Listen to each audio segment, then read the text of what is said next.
Hey there, John, Lucky Loon Outdoors. I'm going to be giving you a hand today with picking out your first pistol. This video, again, is sponsored by nobody, but I'm looking at you, Federal. We're neighbors. Help out your neighbors.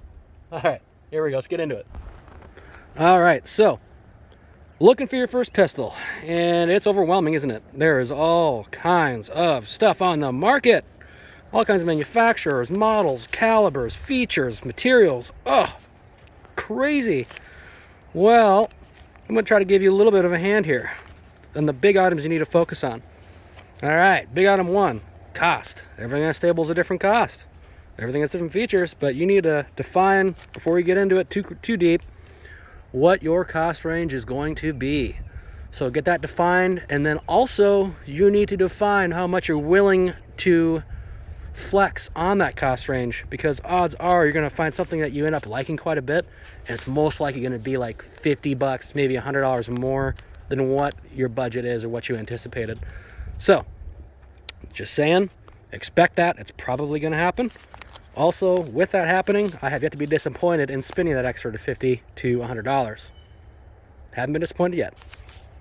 Next thing on that agenda is going to be use. What are you going to use this thing for? Are you getting your first pistol for personal protection?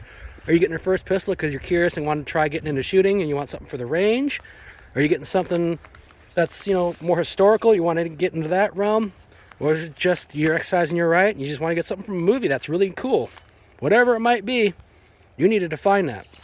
Now, with use goes compromises. So I'm going to say for your first pistol, don't compromise. And when I say compromise, what I mean is this pistol's a really good carry pistol, but it's also really good for the range. No, don't do that. It's a compromise. It's lacking in one area or the other. Define if you want a range pistol or if you want a carry pistol or whatever else you're looking for, okay? And then find the thing in that category that works best for you.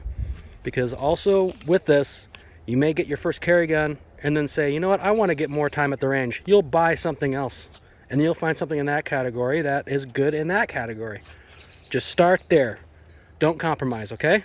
You'll thank me later about that one. Next thing is going to be fit.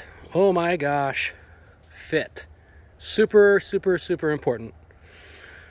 Looking at this table, people with big hands will not like half the table. People with small hands will also not like half this table. I happen to sit somewhere in the middle, and I like the whole table because it's an amazing looking table. It's great, isn't it? Now, when it comes to fit, it's very important that you go to your retailer, to your local range, and actually talk to these people. It's their job. They're there to help you, make sure you get the right thing that works for you. They will put the things in your hands so you can see what fits your hands and if you're comfortable with it, and they will answer your questions. Have faith. This is what they do, okay? With that, you got to make sure you can operate it safely as well.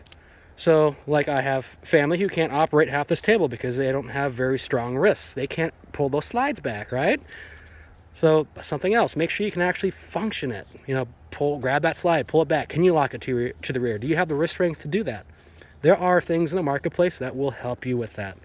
I know that Smith & Wesson's got the easy rack, or I forget what they call it. This is the new version of that pistol right there.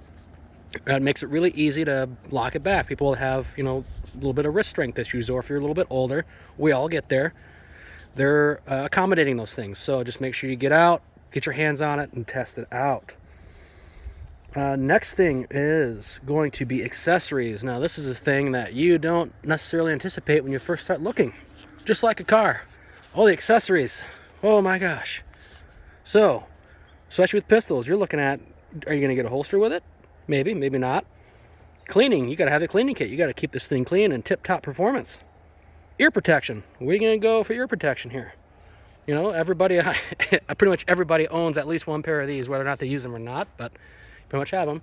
These ones are Axles. I think Sig owns them now. Those are electric, earbuds essentially. You have the foam ones, all kinds of other ones, but really you can't go wrong picking up just literally any brand of that.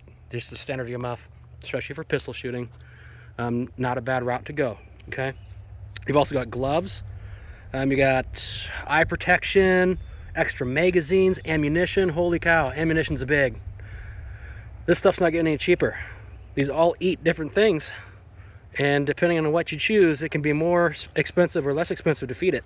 So, you know, look at that. 9 mil might be more expensive than, you know, 380 or 45 or whatever it might be. Just get that figured out as well. Make that a part of your consideration. And then the last thing, and probably the most important thing, is lockup. When you buy a new pistol, it will come with a lock by law. That is the minimum safety, is to put that lock on it that it comes with. But there's a lot of other options out there as well. There's, you know, bedside safes, there's like full-on safes, there's different kind of lockup systems. They're everywhere.